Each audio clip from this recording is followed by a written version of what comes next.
তো আসসালামু আলাইকুম বন্ধুরা, আজকে আমরা দেখব হচ্ছে কম্পিউটার বা পিসি থেকে কিভাবে টেম্প ফাইলগুলো রিফ্রেশ করা যায়।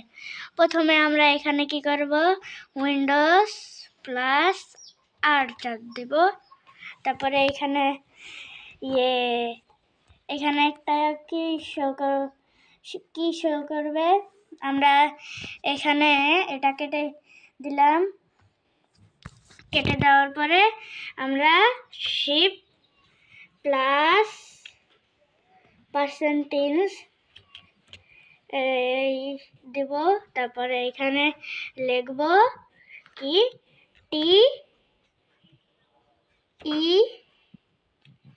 TEMP, আবার শিফট প্লাস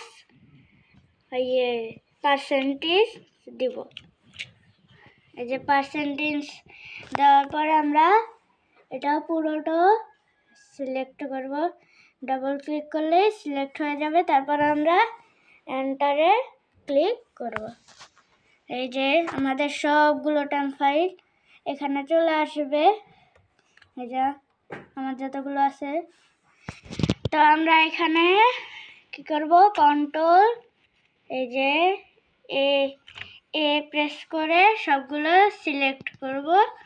তারপর আমরা এখানে ডিলিট আছে, এই যে ডিলিট আছে, এখানে ক্লিক করব। তো আমাদের যতগুলো ডিলিট হয় ততগুলোই থাক। তারপরে এখানে দুইবার আমরা স্কিপ প্রেস করে ক্রস দিয়ে দিব। সবগুলো ক্রস দিয়ে দিব।